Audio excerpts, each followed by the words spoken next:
Mesdames et messieurs, bonjour. Des nouveaux affrontements opposant les éléments du 23 au jeune Wazalendo ont été signalés depuis la matinée de ce mercredi 10 avril 2024 à Nyakadjanga, village située entre deux agglomérations dont Biambwe et Matanda.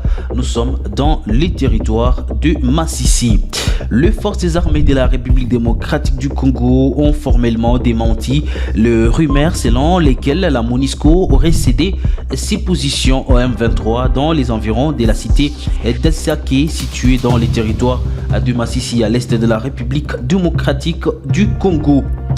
La décision du maire de Goma d'interdire la prière des laïds au stade a suscité des réactions mitigées parmi le fidèle musulman de la ville du Goma, l'imam de la mosquée Imbi. À suivre dans l'actualité du jour également la réponse de Cheoura Mukaguzi, représentant régional chargé des cultes et affaires religieuses de la communauté musulmane dans la ville de Goma, également à suivre dans l'actualité du jour. Messieurs, dames, nous restons la référence pour les informations dans les Kivu.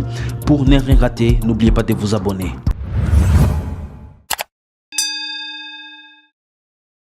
De nouveaux affrontements opposant les éléments du 23 au jeune Wazalendo ont été signalés depuis la matinée de ce mercredi à Nyakadjanga, situé entre des agglomérations dont Biambwe et Matanda dans les territoires de Massissi au Nord Kivu.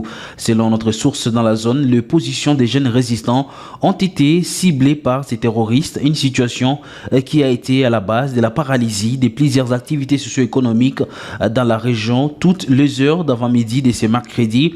À cette même occasion, un mouvement des populations a été observé fouillant ces hostilités, les uns vers Matanda Centre et d'autres vers la cité minière de Rubaya. Cependant, cette attaque a été déjouée par ces jeunes résistants qui contrôlent l'agglomération de Nyakadjanga après une résistance de plus de 10 heures du temps. Pour le moment, le trafic reprend sur la route Biambwe-Rubaya après sa suspension momentanée suite à ces échanges de tirs d'armes lourdes et légères dans cette région. Les forces armées de la République démocratique du Congo ont formellement démenti les rumeurs selon lesquelles la MONUSCO aurait cédé ses positions du 23 dans les environs de la cité d'Elsake située dans les territoires de Massissi à l'est de la République démocratique du Congo. Ronéline Thibonera pour plus de détails. Dans une déclaration rendue publique mardi, le porte-parole de FARDC au Nord Kivu, le lieutenant-colonel Guillaume Djike-Kaiko, a affirmé que ces allégations étaient totalement infondées. Contrairement aux rumeurs qui circulent faisant état de la MONUSCO qui aurait cédé une position en 23 dans les hauteurs d'Elsake, c'est vraiment une fausse rumeur.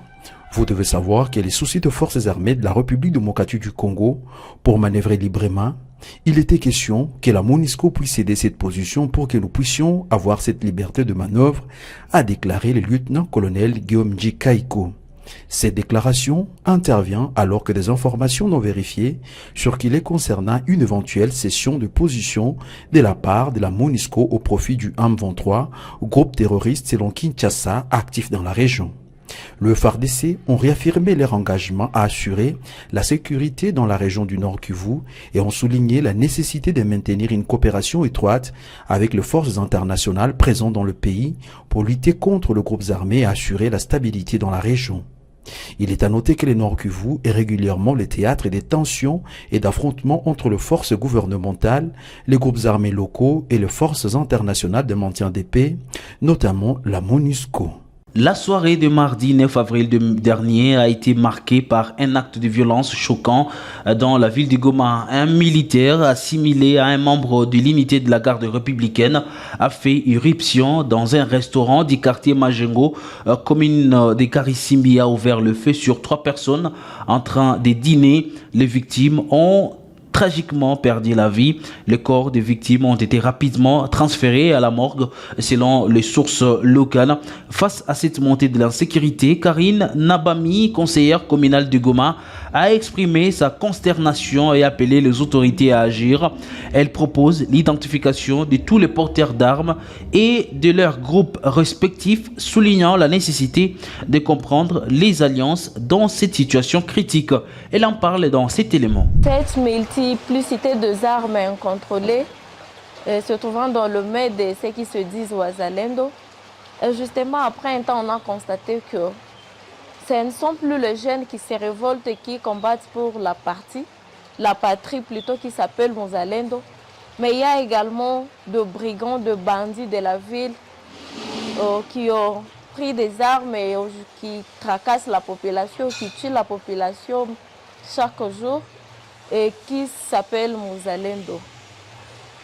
En tant qu'élu du peuple, élu de la commune de Goma, je proposerai au gouvernement d'enregistrer tout le groupe de Wazalendo, tout ce qui s'appelle Muzalendo se trouvant dans un groupe, de les enregistrer pour bien identifier qui est Muzalendo, qui ne l'est pas, qui détient une arme légalement, en fait de prendre des mesures pour ça. La décision du maire de Goma d'interdire la prière des laïds au stade a suscité des réactions mitigées parmi les fidèles musulmans de la ville de Goma. L'imam de la mosquée Imbi, Moussa Boneza Haruna, exprime ici son désarroi.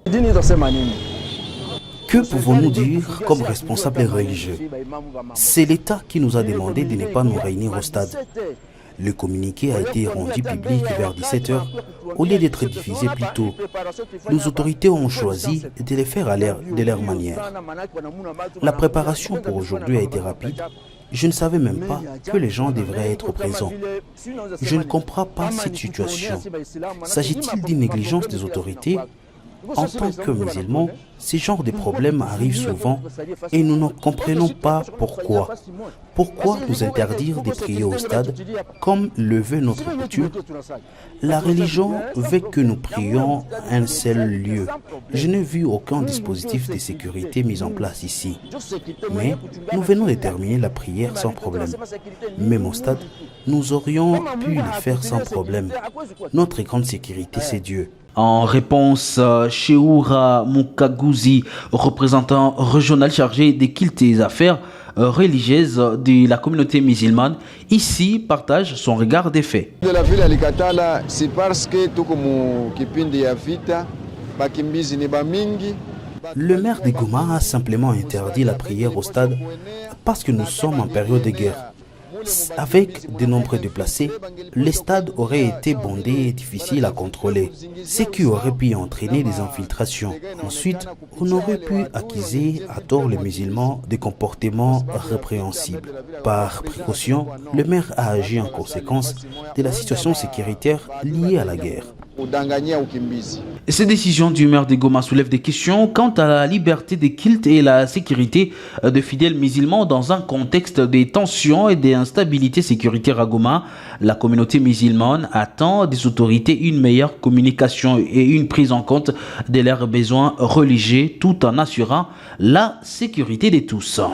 Pour finir l'actualité du jour, après avoir commémoré le 30e anniversaire du génocide des Tutsis au Rwanda, la ministre des Affaires étrangères, Adja Lahib, s'est rendue en République démocratique du Congo le mardi pour une visite officielle de 2 jours qui se poursuit ce mercredi. La tension persiste entre les deux pays en conflit avec une menace de guerre imminente entre le Congo et le Rwanda, tandis que les pourparlers de paix n'ont pas encore abouti à des solutions concrètes. Après l'arrivée de la chef de la diplomatie belge à Kinshasa, la Belgique maintient sa position sur cette question délicate. La représentante d'ailleurs a insisté pour que le Rwanda respecte l'intégrité territoriale de la République démocratique du Congo en retirant ses troupes qui occupent plusieurs localités dans la province du Nord Kivu. Pour les internautes, la communauté musulmane qui est en train de nous suivre, bonne fête des Laïd, une fête de partage. Merci surtout de suivre Kivu Morning Post. On va se retrouver très prochainement pour d'autres informations. Portez-vous bien.